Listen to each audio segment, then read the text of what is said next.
We're back to the Neil Haley Show here on the Total Celebrity segment. I'm excited to welcome to the program. And, Steve March Torme. And we're going to talk about it's very interesting the background. You have the March and you have Torme. And you have also the story about your successful singing career and being involved in sports and being a presenter. So you have a really interesting background, Steve. Thanks for stopping by. Oh, well, thank you for having me. Much appreciated. Yeah, not a lot of dull moments so far. So that's good.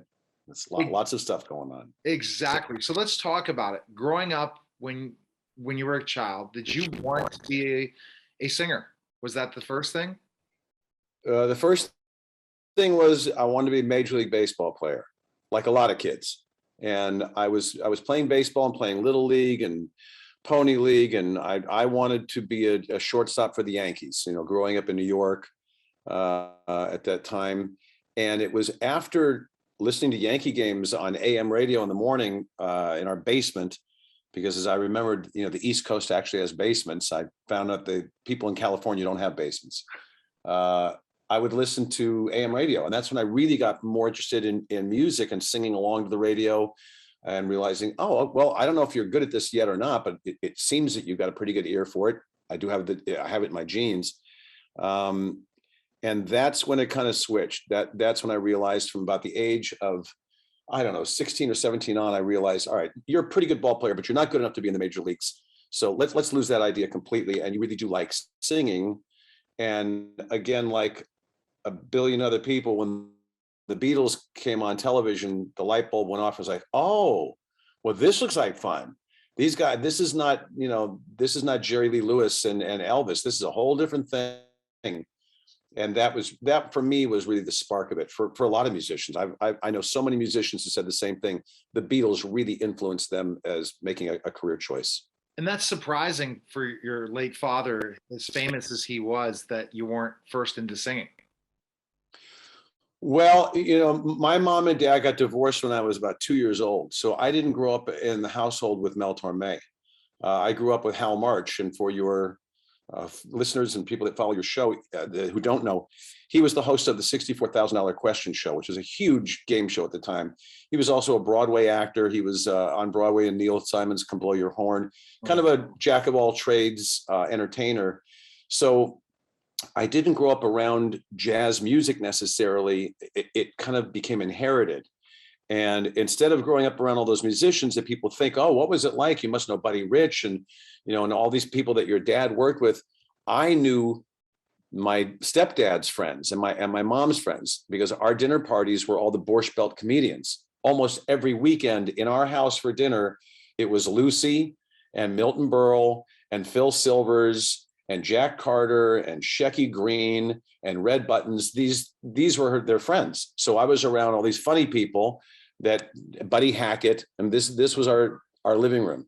So I consider myself really lucky. I had a terrific childhood and a lot of laughs in our home. So did you go back to your father's music later on in your life to kind of really study and understand it, especially as a musician, and how amazing of a singer he was? I think so. I knew who he was, obviously, and how important he was in popular and or jazz music. But it wasn't until I got to be a little bit older and started doing albums that were more big band jazz oriented that I really started listening more to his stuff. And you said it perfectly. I really started to appreciate just how good a musician he was, because there are a lot of people that can sing. Lots of people can sing. But to also be able to arrange and play piano and play the drums and play them well, and be able to put medleys together. And I realize the more I've done this, the more I've kind of shadowed some of the stuff he did. And I didn't do it on purpose. There are songs in this current run of concerts that we're doing right now called For Kids from 1 to 92, which is a holiday concert. There's a medley in there that I put together. It's just probably the same way he would have. I took 3 songs and switched them up and went back and forth and modulated keys and switched time signatures. I know he would have done the same kind of thing. And I didn't do it to emulate him. It's just there in the genes. So long answer to a very short question. Yes, I really did start to appreciate a lot more how musical he was. And did you go back and so you were just not just listening to music, you were listening to different things. Were you talking to people that grew up with your father as well because of the connects you have in comedy, you can connect that to entertainment, and a lot of comedians open for musicians, as we all know, like different people that open up for Sinatra, different ways. So you had the ability to go and reach out to a lot of them that maybe worked with your father to kind of learn too, right? Yes, and even better than that, a number of people that worked with my dad, I ended up working with, and that Oh, was the most gratifying. Let's see, Kim, what's his last? Kim Shepard. He's a saxophone player. There's a number of musicians. Donnie Osborne, who was Dad's drummer for a long time. I've worked with them, and the most gratifying thing to hear is, you know what, your dad would be really proud of you. You're not riding coattails. You are a musician in your own right, and he would really appreciate that. And it's pretty cool to meet Kim Richmond, that's his name, and to meet people that say, yeah, I did a gig with your dad back in 1985 out in Pasadena, and it's really cool to be playing with you now. I can't get a nicer compliment. I mean, I'm very flattered that people would think that at least I can be talked of somewhat in the same category, at least of being a professional. That's all. So and it's I'm going pretty to go cool. back to this because again, you're talking about one of the professional baseball player.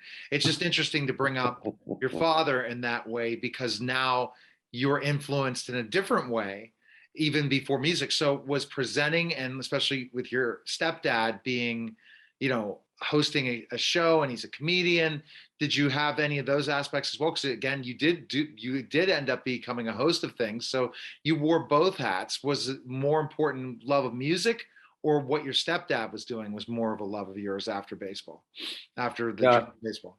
no, music for sure. I've Music? only become a presenter for things because people have asked me to, and I'm comfortable in front of an audience. But I have no, I never had an aspiration of, I want to host a game show one day, or I want to be a presenter. I love singing, and hopefully you've heard the song "I Remember Christmas Time" Yes. that John sent. That's my strength, being on a stage and singing and entertaining people. But I'm flattered that I've been asked to, will you come host this event? We have we have a fundraiser. Would you host it? I'm flattered that they are comfortable enough to ask me and know that I'm not going to screw it up for them. So that's probably that's how I got my radio gig. I've been doing radio in Wisconsin, and we're streamed all over the world. I've been doing this for 10 years. I had no aspirations to be a radio host, none. And it happened by accident. And now I have the most listened to show in this area for this. Again, I'm not telling you don't know. Show business is serendipitous. Stuff happens that you don't plan, and all of a sudden you look back and go, "Gosh, I've been doing this a couple of years now." So yeah, after baseball, it was music, and then to end up playing on two national teams and winning gold medals over in another country, to me was like, you got to be kidding me that this happened. So I just got very, very lucky, and I thank my stepdad for teaching me how to play ball. Otherwise, that never would have happened. And I thank my real dad. This is why I use these two last names, kind of an homage to both of them. Right. I thank my real dad, both of them, for being supportive of what I do. And not, they both gave me a great sense of self-esteem, which I try to give to my kids. Same thing. That's great. So tell me about the radio show for a second. I want to just jump into more about some of the experiences because of who you met that has influenced you in a lot of ways as entertainers. I'd like to hear some of these stories of people that we all know of. And that's why I think you have a great book, because just think about who has been you've been accompanied with or been working with in your whole career. Well, well, we're not on FM or AM radio now, so I actually can tell a story that normally I wouldn't be able to. Yes. No swearing, because we are on Oh, AM. no, I won't. Okay, we are on AM FMF radio. So Okay. yeah. All right. Well, I tell you what, I'll give you a quick story and not use the word that was used by the person, but you'll get the idea.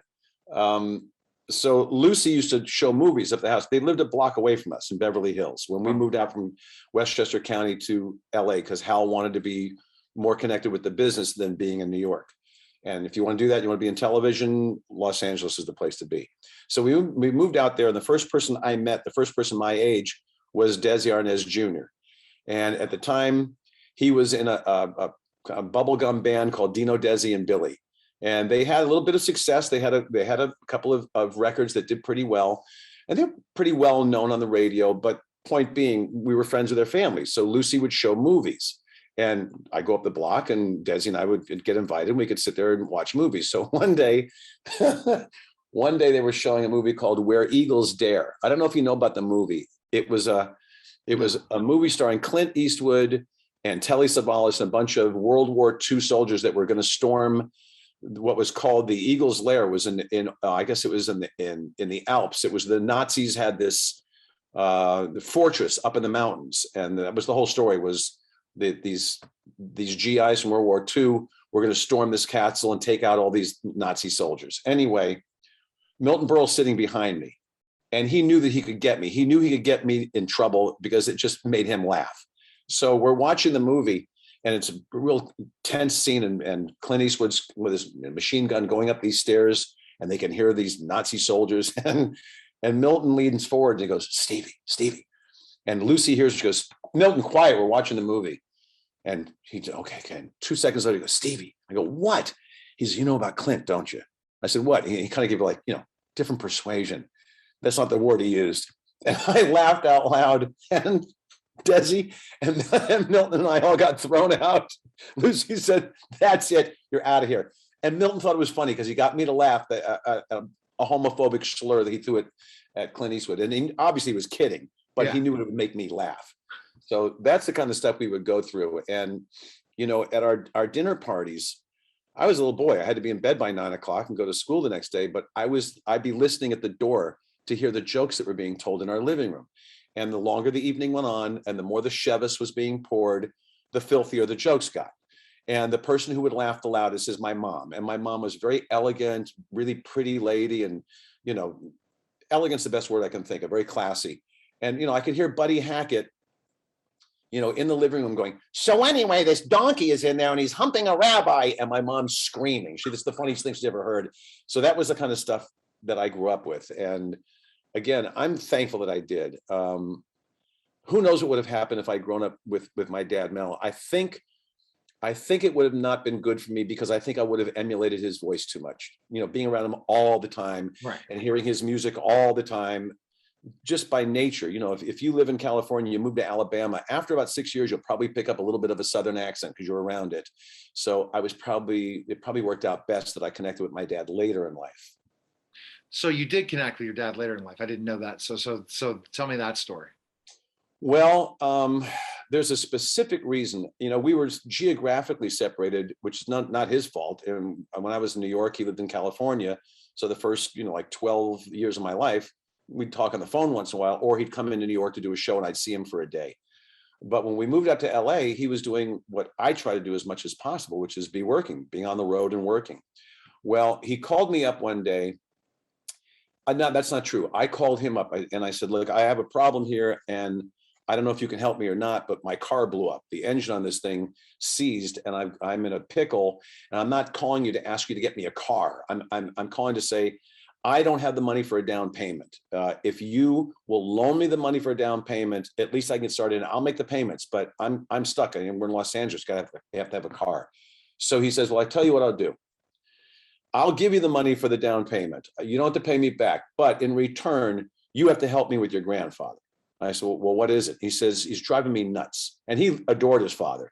But apparently, Mel would be going on stage to do a concert like in Cincinnati, and he'd get a phone call backstage 2 minutes before he's supposed to walk out in front of the audience.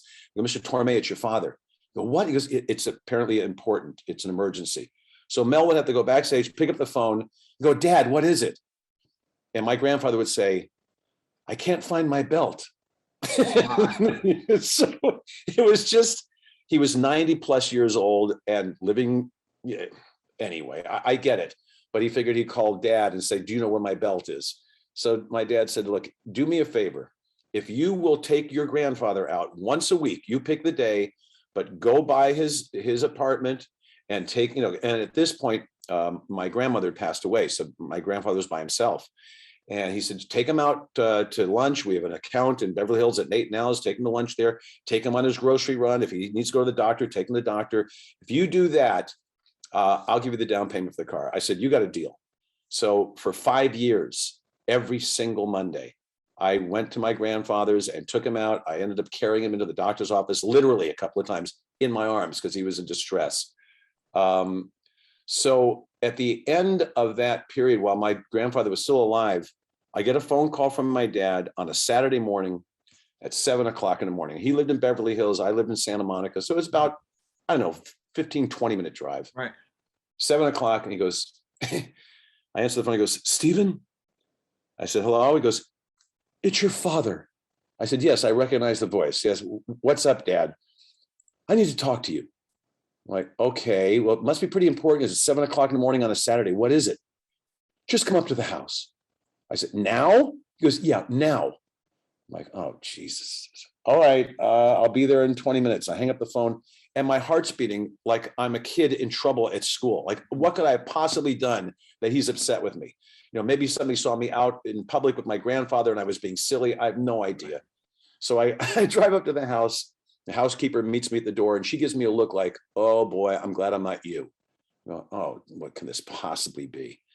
So I go in the kitchen. He's in his bathrobe in the kitchen, glasses on his head, a glass of orange juice. I said, so Dad, what's this? He goes, just let me finish my orange juice. I'll tell you in a second. I said, oh, and I literally feel like I'm in the principal's office. And I didn't get in trouble when I was a kid. Right. I was terrified of my stepfather. I didn't do that. So let's go in the living room. I said, okay. So we go in the living room. Sit down, Stephen. I sit down. He sits down across from me. He reaches behind his back and he pulls out a brand new, had to be a $350 HO locomotive because he knew I liked trains. And he hands it to me and a big smile on his face. He goes, I just wanted to thank you for taking care of Grandpa and being so responsible. And he starts laughing. And I looked at him, I said, you know, I will get you for this at some point. At some point, what you did here to put me through that and scare me, and he's cackling like it's the funniest thing he's ever heard. I said, it's okay. It'll happen. I'll get you back. You won't know when it happens. But we had finally formed a nice bond. It was his way of saying, thank you for being responsible and actually showing up every Monday. And I want to get you something for it. So I tell that story when I do a different show of mine called Torme Sings Torme. And I kind of embellish the story and say that I went back to his house and removed a bunch of clothes, whatever. It's just, it needed a punchline. But that is kind of emblematic of how we became closer afterwards. And when I did my first kind of big band jazz album, I asked him to sing a duet. And it's kind of hard to find songs for two men to sing as a duet. It's usually a man and woman. And he said, yeah, I'll sing with you. What are you thinking of doing? I said, well, I've been kind of thinking of songs, and you know what? Straighten Up and Fly Right would work.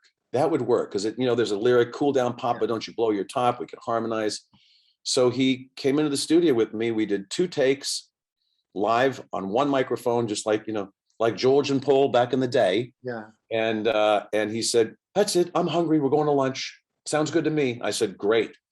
And unfortunately for him and fortuitously for me, he had his stroke not long after that session, and he never sang again. And I have this recording with him.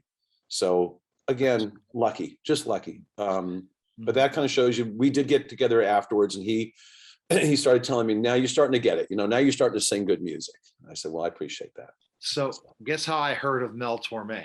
And I wonder if anyone. I already know it's going to be either Night Court or Seinfeld. No, it's neither. No. It's Alice. Oh my God. How, yes. So it was an episode of Alice? Yeah, where he always talked about it. Mel always talked about his biggest fan was Mel Torme, singer was Mel Torme. And Mel came to Mel's Diner one time as an episode. So funny. That's how I know of him. No, I probably others, but I was exposed to Alice growing up watching this show, and I love Mel. I mean, both Mel from Mel's Diner, and then he always talked about Mel Torme, and then Mel Torme one time showed up. Oh, it's not going to be Mel Torme. It's not going to be Mel Torme. I have to look at it on Wikipedia, but I didn't know. I forgot about Night Court and the other, but that's how I remember. Well, and you, of the age that you are, and people that, especially even younger people today, most of them don't know who he is, or the guy from Night Court, right? The guy from Night Court. I go, boy. I remember that Night Court episode now, but I did not know that was Mel Torme. See, isn't that funny? So I'm talking, he was playing himself. Was he playing himself in Night Court too? Oh, absolutely. It was a running gag. I mean, he was on a number of episodes. The whole thing was Harry Anderson had a picture of Mel Torme on his desk. Oh, he played the judge. Yeah. And people were constantly, well, what's the deal? I don't get it. What's the connection? What is that? And all it was Harry Anderson was a fan of Mel Torme. So he would keep this picture on his desk. Well, they eventually had Mel on the show a number of times. As a matter of fact, Harry Anderson was one of the pallbearers at Dad's funeral. Really? So Oh, wow. they really were buddies. And of course, the Seinfeld episode, which I've seen now and everyone has seen, is the one where Kramer goes to the dentist and his mouth is all numbed up. And Dad got asked to it's at a fundraiser of some sort, I think for autistic.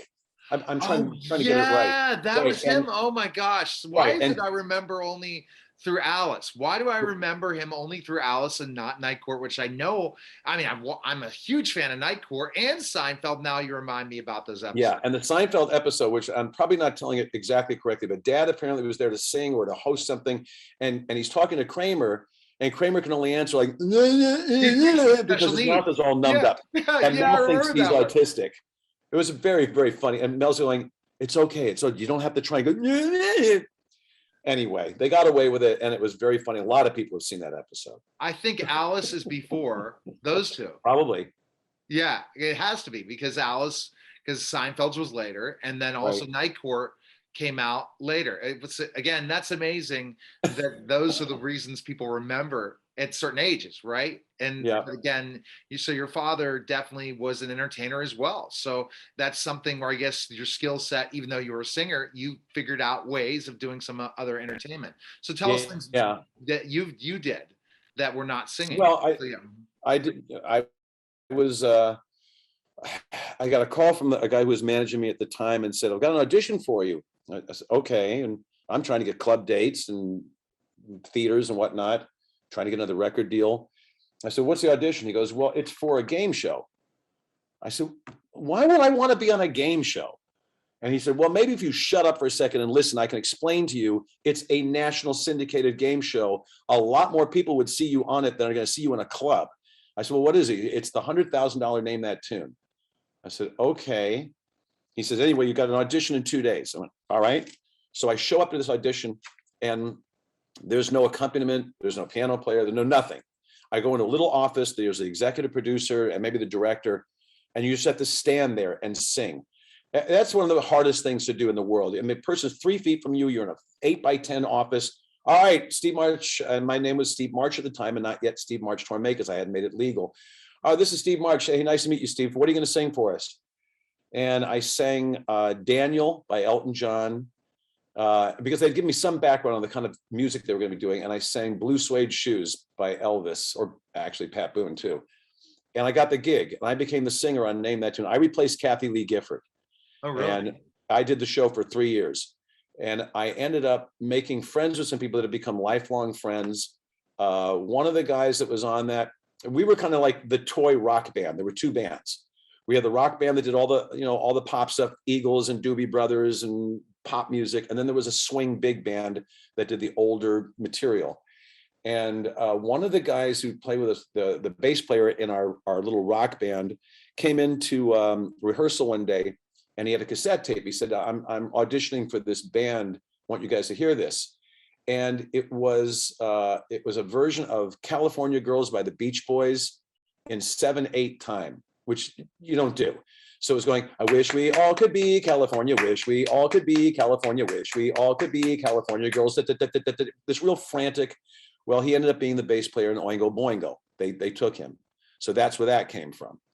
I have so many stories where I can't even start to tell you. I told you I played in these two Maccabea games. For those who do or don't know what the Maccabea games are, also referred to as Maccabea, they are the Olympic Games for Jewish athletes all over the world.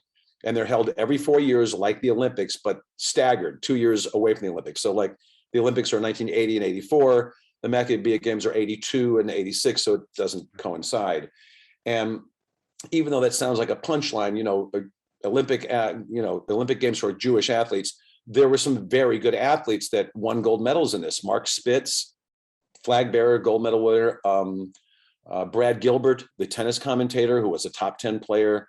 Dolphin and Danny Shays of the NBA. So there've been some really legitimate great athletes. I got fortunate enough to make these two teams and win gold medals in both. And my point of this story is not that. It's that one of the people that helped me get there, because every time I called him and said, look, I want to go out and work out for an hour and a half. I want you to hit me, another 200 ground balls, another 200 fly balls, is a guy that we lost recently who became my friend, the comedian actor Fred Willard. Oh, So wow. it's like, where did that come from? Well, we were neighbors and he loved baseball and he would come out and do that with me. And he would never complain and say, God, I'm tired. I go, nope, I got another 100 ground balls. And he would do it. And we became friends. So I got a really interesting life and characters that have come into my life. Absolutely, you have. And I wanted to talk about sports in the way that you were involved with sports involving that's in your Wikipedia, and that involved the Yankees and different types of things. So not just baseball, you did kind of live out your dreams in a way, right? Yeah, I did. And again, the story with the Yankees is a great story because it came out of nowhere. I got a call from a friend of mine in the middle of the day. He said, hey, guess where I am? I said, I don't really want to guess. Why don't you tell me where you are? He said, I'm down in Florida. I said, okay, you know what I'm doing? No, tell me what you're doing. Well, I'm at the Yankee fantasy camp. I said, okay. He said, well, have you ever had a desire to do a fantasy camp? I said, no. He said, why not? I said, because to be honest with you, I can still play. I can still play baseball. And I know what the fantasy camps are. It's, guys that haven't played ball in a few years can afford a couple of dollars and go meet their heroes, which is all fine and well, and get autographs and hobnob with the guys they watched when they were kids. But most of them are way past the age of playing. I know guys aren't playing in a lot of baseball leagues when you get into your 40s and 50s, maybe softball, but this is baseball. They're 90-foot bases and it's baseball. He said, well, there's somebody here who wants to talk to you. I said, okay. Put him on the phone. So this guy gets on the phone. He says, hey, is this Steve Torme? I said, well, it's Steve March Torme, but you got the right person. Yeah. Who's this? He says, this is Tony Kubek. I'm like, and I had a Ralph Cramden moment. It was like, hamana. Yeah. I mean, he was one of my heroes growing up. He was the shortstop for the Yankees for 10 years, multiple World Series winner. And then when he retired, he and Kurt Gowdy did the game of the week. Yeah. So lots of people knew who Tony Kubek was. And I said, well, nice to meet you. He goes, hey, so your friend here tells me you're a good ball player. I said, well, I'm okay. I can play. I said, is my friend being a pain in the butt? He goes, yeah. I said, that's the right guy. He said, well, have you ever thought about doing Yankee camp? I said, Tony, not really. I'm sure it's a lot of fun for guys, but I know it's kind of expensive. And I don't know if I really want to come down and just get autographs and kind of play with guys that can't really play anymore. So he said, well, you ought to come down and I think you'd have a great time. Anyway, nice meeting you, by the way. A big fan of your father's, and your friend Patrick tells me you're quite a jazz singer. I said, well, that's very nice of him, and nice to meet you. So he gets off the phone and my friend gets back on and he says, take a guess where Tony lives. I said, I don't want to guess. Where does Tony live? He says, he lives in Appleton. He lives where you live. I said, you got to be kidding me. He lives in Appleton, Wisconsin. What? He goes, yeah, he lives there. He lives near Lawrence University in a condo. I said, wow. He said, you should look him up, when we finish camp. So about a month later, and again, I've been so fortunate to be around people in the business and celebrities. I don't really get fazed by meeting people. Right. Tony, I can hear I'm nervous on the phone saying, hi, it's Steve March Torme. And hey, Steve, how you doing? I said, great. I said, look, any chance we could meet up and have lunch or something? He goes, yeah, absolutely. That sounds great. He said, yeah, you know where Oshkosh is?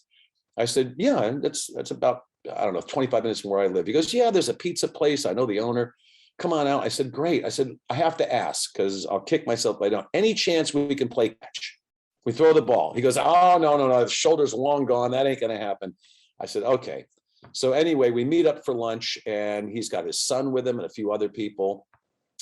And to make a long story short, I threw out some names that most people wouldn't know because I wanted to ingratiate myself to him without being annoying. I didn't want to say the obvious stuff. And I came in, the first thing I said was, hey, nice to meet you and thanks for doing this. Oh, by the way, Mel Coates said to say hi. He goes, Mel Coates, Mel Coates, meanest, dirtiest guy I ever played with. He was a mountain man. He was a racist. I said, well, he said to say hello. And of course, I'm making this up because I don't know Mel Coates, but I know who he is. And I said, oh, and by the way, Marshall Bridges. He goes, Marshall Bridges. Did I ever tell you about Marshall Bridges? I said, no, I met you a minute and a half ago. So what about Marshall Bridges? He goes, he would come into the locker room with a Wall Street Journal under his arm. You know why? I said, no, why? Just because he couldn't read and he didn't want the guys to know he was embarrassed by it. So I had brought up two kind of obscure relief pitchers for the Yankees, who I know he played with, because I didn't want to meet him and say, hey, does Yogi really say those wacky things, Tony? And did Mickey really drink that much? Because every fan's going to ask him that. Yeah. So I knew I had him hooked. He's got somebody who he knows really follows the game and followed those Yankees. Bottom line is, my mom, we had convinced my mom, look, there's a thing that happens later on with inheritances that you can gift your children a certain amount of money. I think it's like $5,000. And if you don't, the government takes it. It's as simple as that. It's a gifting thing that you can do. And I said, Mom, if you don't, I'm not asking you for money. I'm just letting you know, though, the government will take that in taxes. You can give it to us. I've got something I'd like to spend it on.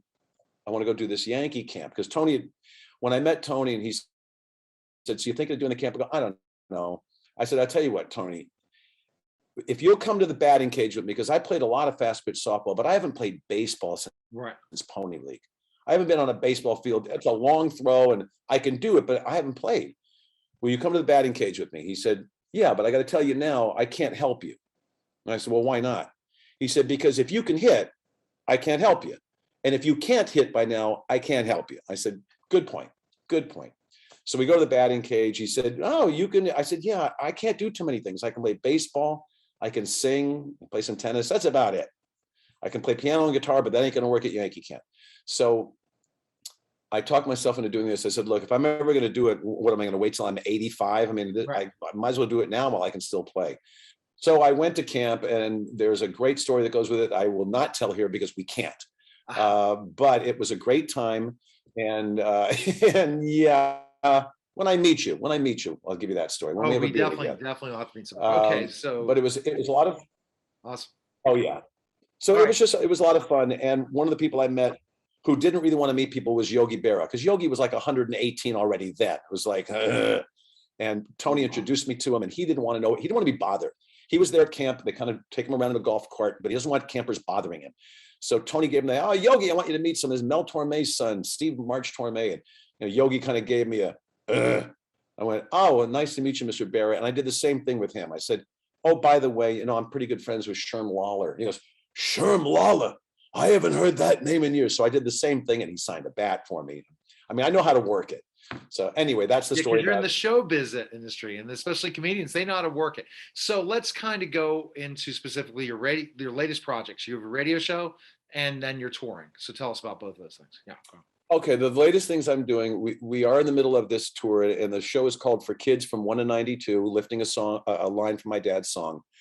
And there are 3 headliners, myself, a guy named Michael Bailey, who has a cover group here in Wisconsin and Iowa, Minnesota for the last 35 years. So they all kind of know who he is. He was in a group called Vic Ferrari, and he's one of the headliners. And Mark Wood, who is one of the founding members of Trans-Siberian Orchestra. He's a brilliant Juilliard grad electric violinist, very dynamic. So we're doing these concerts. We have 14 people on stage. Tomorrow night is the last of our 10 concerts, and it'll be here in Appleton at the Fox Cities Performing Arts Center. And my daughter, Sunny, who's 15, is going to get up and sing the Christmas song with me. So she's singing her grandfather's song with her father. That's great. And I will do the best I can tonight, have this happening. Oh my gosh. Wow. Yeah, I can't, I know what's going to happen. I'm not going to be able to look at her because I'll lose it.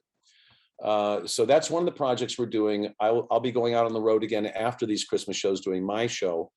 And the radio show came about by accident. I had written and recorded a new album in Appleton. And my wife had said, there's a radio station here that it's pretty interesting. If you listen to it, I go, I don't know. She goes, it's called 91.1 The Avenue, and their playlist is really different. I said, I'll take a listen. So listening one day, and they're playing Todd Rundgren, and then Billie Holiday, and then Mel Torme, and then Mumford and Sons. I go, God, there's no one's doing this. Right. So it's a nonprofit radio station, so they can play whatever they want. They're not beholden to some corporation. Right. I called them up. I said, hi, my name is Steve March Torme. I'm Mel Torme's son. I just made this new album. Can I send you some music? And they said, yeah, send it on, which stations don't usually do. They don't like unsolicited stuff. Right. So they got back to me and said, yeah, there are 2 or 3 songs here. I said, great. I said, look, if you'd said one, I'd be thrilled. I know how hard it is to get radio play. And they called back 3 days later and said, will you do a station ID? I said, yeah, well, that makes sense. Little station in Appleton. The Torme name is probably nice to have. And hi, this is Steve March Torme. You're listening to 91.1 The Avenue. And the general manager called me back about 4 days later and said, well, you got a really nice voice for radio. We have an opening for a host spot. Are you interested in doing it?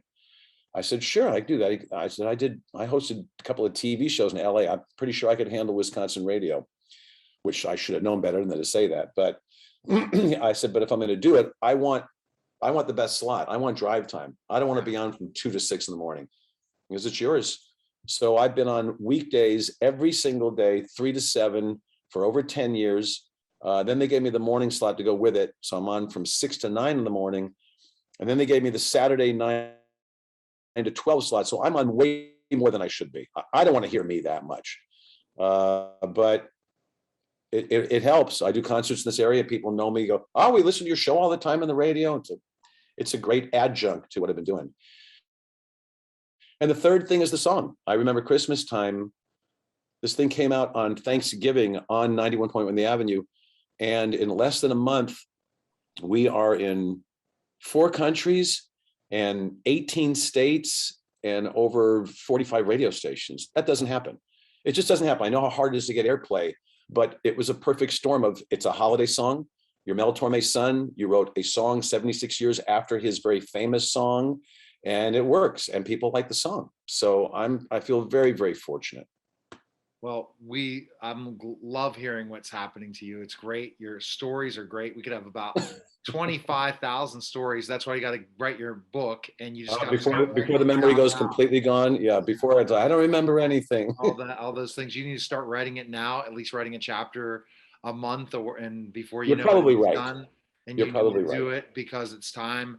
And then there's so many stories, and to really look at each chapter on a famous person you've met, and the way you're able to teach how you make connections with people, real life connections with people you've never met, the ability you've learned from your stepdad and your mother, how to interact with people and make connections and make lifelong connections from that meeting. You could pick 10 to 12 amazing celebrities and write a chapter on each one of them. This is me, my skills ideation, and I see exactly, that's my talent, and I see exactly that each chapter could be on a specific celebrity. So it's not about you, it's about those meetings and how Mel Torme's son and Steve March's stepson is able to have amazing meeting ups and conversations with amazing people. And you could write one on each celebrity, and it could be something that's teaching how you are able to make those connections to make lifelong friendships. Something to think about. I agree with you. I agree with you. I can do that. I could start that in January, write my first chapter and get going. And because it's a book, there are certain things I can put in that we can't put on the radio. Exactly, but you at least have it down. So I would keep some of the real personal. Yeah. And that's what people love, the stories. Some of the stories will have to stay up here.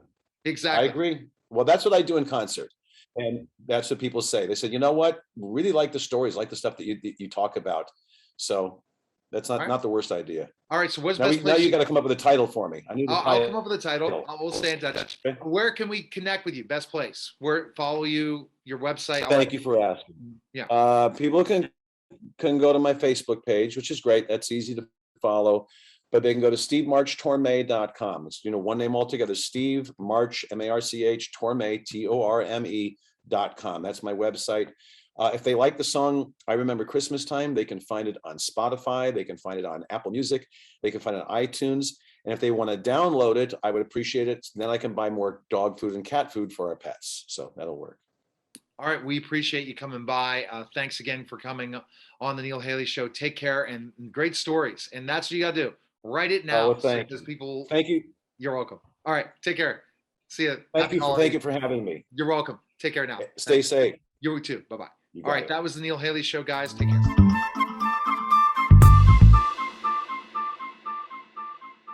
Back to the Neil Haley Show here on the Total Celebrity segment. I'm excited to welcome the program Amara La Negra. Don't Cancel Me on Fuse TV. And also, we know her from Love and Hip Hop Miami alum. How are you, Mara? Thanks for stopping by. I am great. Thank you so much for having me. Super excited.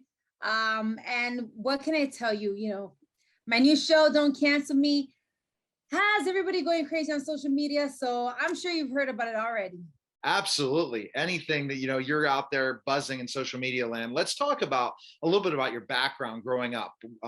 Basically, you're a child actor. So kind of the screen, the media and entertainment's always been in your blood, hasn't it? Yeah. So basically, I started off as a child star when I was 4 years old on Sábado Gigante.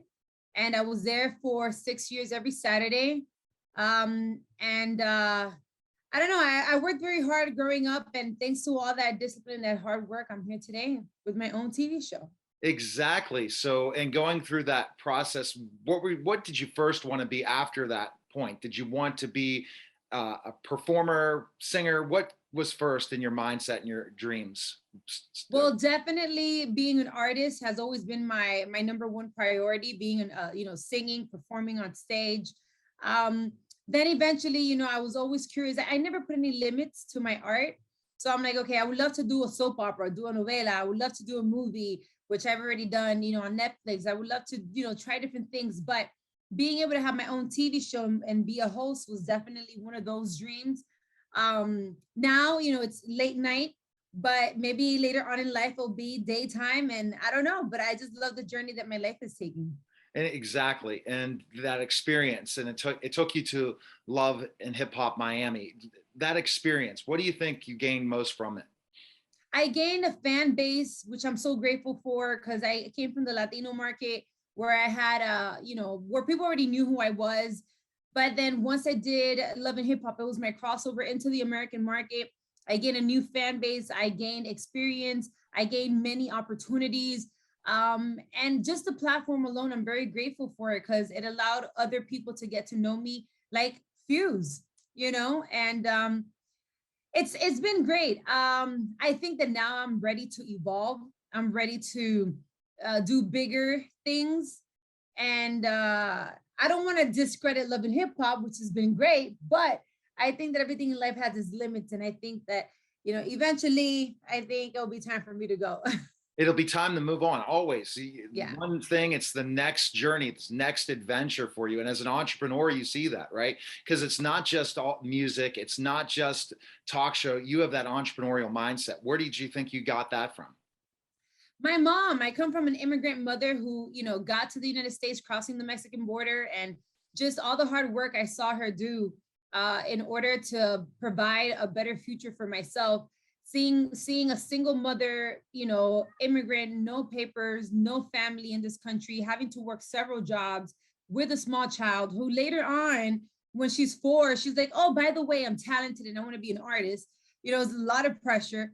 And just seeing how hard she worked definitely, gave me that entrepreneurship energy that I have now. And I'm able to do it better than she did, because obviously I've been able to get myself educated and do all those other things. But not only am I a businesswoman when it comes to my career, but I also am into real estate. I own many properties in the Dominican Republic. I actually started during the pandemic, and I'm a big believer in generational wealth. So, if nobody teaches you, you better go out there and teach yourself. It was a perfect timing, wasn't it? And with the pandemic to go with real estate, especially with the music, how, you still could do the virtuals. You couldn't perform as much. You had to deal with the touring is such a big part of success as an artist. So you really saw, hey, I got to reinvent myself during the pandemic. And Correct. how did you get involved in that real estate and stuff? Did you have some good mentors that got you towards it, or what? Yeah, YouTube mentors, Instagram, pages. I've always been very curious, and I'm a go-getter. Like, if I want something, it doesn't matter what it is, I'm just gonna go do it. Even if I fail, at least I feel like, shoot, I tried it, So I was like, I had a couple of dollars saved, and I'm like, if I just keep having this money here, I'm gonna waste it, I'm gonna spend it. So I'm just gonna take a risk, and I'm just gonna buy a property and see what happens. Let me just put the deposit down. I'm gonna learn in the process. God knows I learned, because I failed a little bit, and I had a little $80,000 loss, but I learned from it. And today I own about 8 properties in the Dominican Republic. Now I'm actually trying to buy 2 to 3 acres of land before the year is over. And I'm young, I just turned 31 and I'm doing great things and I can't wait to see what the future holds. And that's the important thing, is that constantly as an entrepreneur, it's all about the next growth, the next opportunity, striving for the best. And through this process, how did you get hooked up with Fuse TV for this show, Don't Cancel Me? How did that happen? How did it go? Well, let me tell you.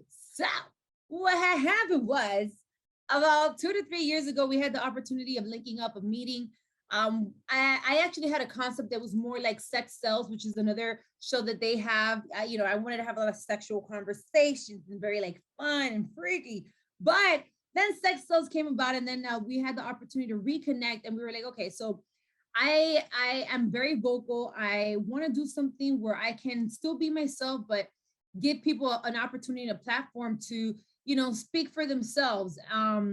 And then we came up with Don't Cancel Me, which basically is a show that's uncensored, unfiltered, no taboos. I'm not here to judge you. It doesn't matter what your beliefs are. I just want to hear your perspective and your point of view. I think that is important, especially now that we're in a very cancel culture era.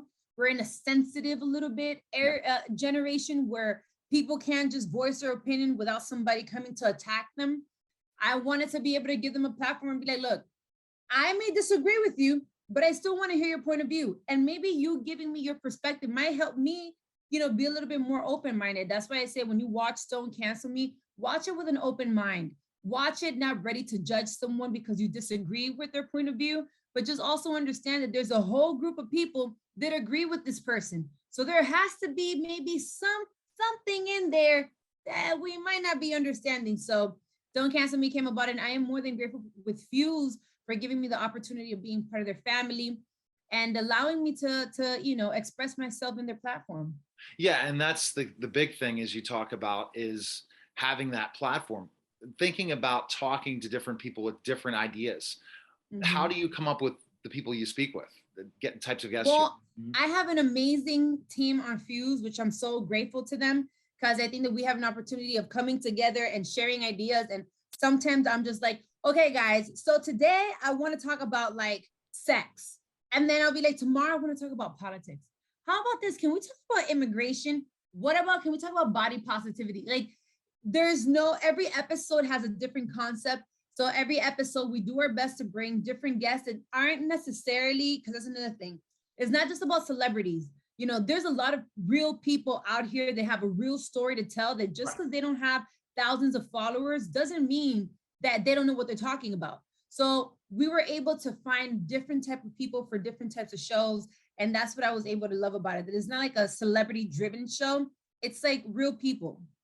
It's more about you as the host, bring the excitement and bring a topic that people are afraid to talk about on television. That's what it sounds like to me. Because the problem is, regardless of what side you're talking political, you're talking certain things, oh my, we can't talk about this. This is going to tick off most people, or different things. And you're just like, no, this is not how it's happening. We have to everyone has differences. Everyone has different belief systems. And if we don't go and talk about them and give someone a platform, how are we going to understand why they really think the way they think? Correct. And just because I disagree, or just because we may disagree on a point of view, it doesn't mean that I dislike you. It just means that I don't agree with what you're saying, but I accept that. We're going to respect to disagree, agree to disagree. And that should be okay. That's what I'm saying. In this generation, this era, everybody's ready to just cancel you, point fingers at you. You should get, fire this person. This is over. It's like, why don't we use this cancel culture moment as an educational moment? I think that's the best thing to do. However, there's some people that do deserve to get canceled because you know what you were doing. But some people say things out of ignorance. Some people say things out of, so I think we should give people an opportunity. Based on the shows so far, what one would be, you don't agree with this topic at all, but you had them on the show to talk about it? What would you say? Oh my God, you know what? Funny enough, because I'm such an open-minded person, every single person that came on the show, even if I didn't agree, I ended up agreeing or understanding. Maybe it's the Libra in me.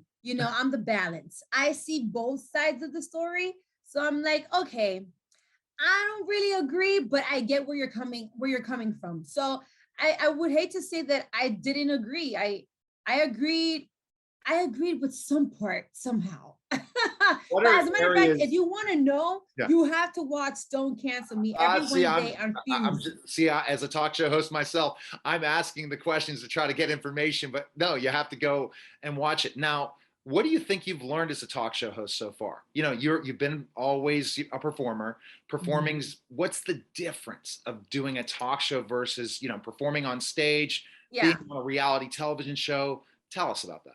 This is actually not the first time that I work as a talk host and have my talk show. In the past, when I was 20 years old, it was actually my first experience. I had my first TV show, but it was Latino. It was in Spanish. It was three hosts, and it was a very diverse show. So I did have an opportunity to kind of start my training there, except that this is my first time doing it in the American market.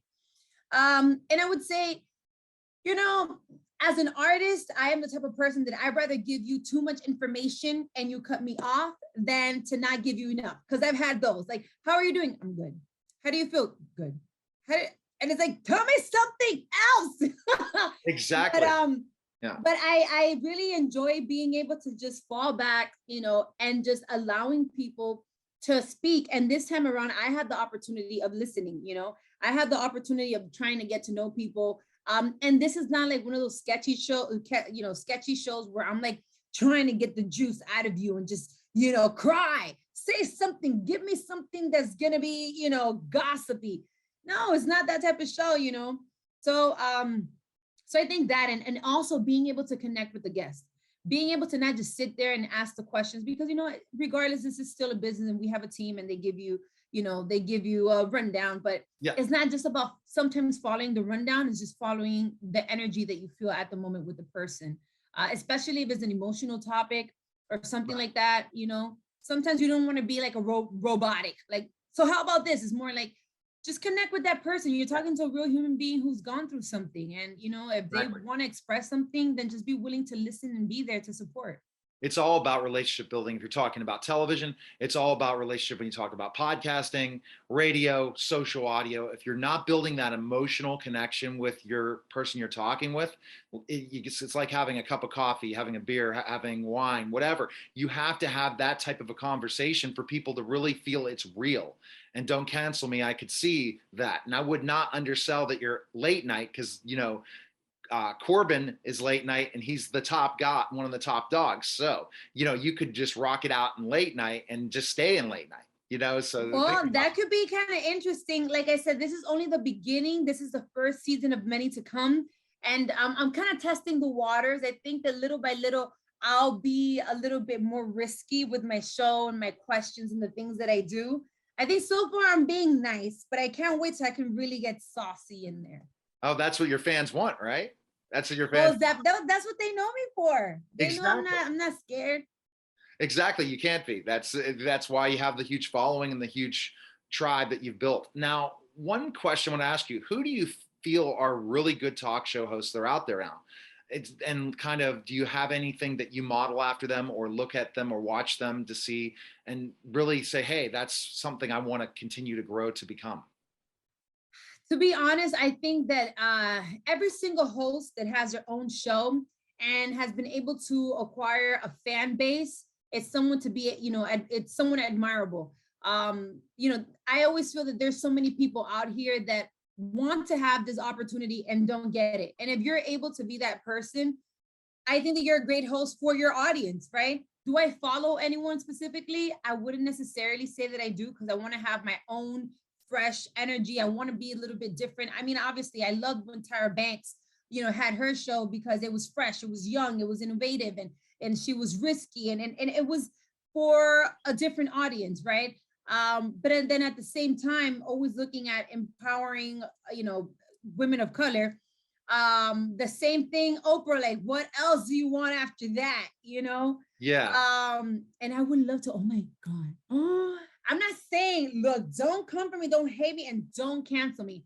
I'm not saying that I'm gonna be the next Oprah, but I would love to be like have a Hey, little that's seasoning, striving for the best, and that's the entrepreneur mindset you have, right? And you're using right? the platform and figuring out how I can monetize in other ways, and from your music two other I think if I opportunities. can put both of them together, I think that would be my perfect mix. If I can stick a little bit of Oprah with a little bit of Tyra Banks in there, where you're still fun, this and that, Yeah. but then Oprah still had them deep conversations, and if I can mix a little bit of all that together, I think that would be a perfect mix. And that's what you have to do. You can't just say, oh, I'm happy where I'm at now. I want to go, where am I going to go forward? Like, and when I started in radio and television 12 years ago, I never thought I'd be the top 16 celebrity podcasts in the world. So, you know, I'm ranked higher than Shaq's. That's right. Make sure, can you say that again for the people in the back that didn't get to hear it? Say it one more time. Top 16 celebrity podcasts in the world, according to FeedSpot. So higher than Shaq's podcast, other celebrity podcasts. So I did that, and I didn't look for that recognition. I just kept doing it, keep interviewing celebrities and having those conversations. And you never know, and you always ask. And the thing is, I'm a hybrid of podcasting, television, radio. So I'm on terrestrial radio, I'm on television, and I'm podcasting. So it's exciting times. And I think that's the thing that we have to look at is constantly look to grow. Don't be just satisfied where you are. Be consistent. Yeah, consistency and growth. And it seems like if you're going to strive for Oprah, I think you can do it. You just keep going and just keep learning and having those opportunities. Maybe Oprah will be on your show someday, you know? You know what? Put it out to the universe. Yes, Lord, I received that information you just said. I pray it comes through. All right. So for your fans and everyone that wants to check out Don't Cancel Me, where can they go? Where's the best place? All right, guys. Well, if you want to check out Don't Cancel Me, feel free to go to exactly on my Instagram and also on my Twitter, but we have the Don't Cancel Me TV on Instagram. Check us out on Fuse and on Fuse TV, also on their Instagram. Check us out on Fuse TV and Fuse Plus. There you go. On Fuse Plus. And also most definitely check me out at Amara La Negra ALN.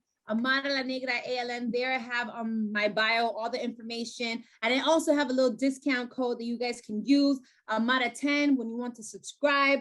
I have all that good stuff in there, behind the scenes, info, all that. So just go follow. There you go. That's it. And you're going to continue to grow and blow this up and become the best talk show host in the world. Late night needs you. And Don't Cancel Me. Everyone needs to check it out. So I appreciate you coming by.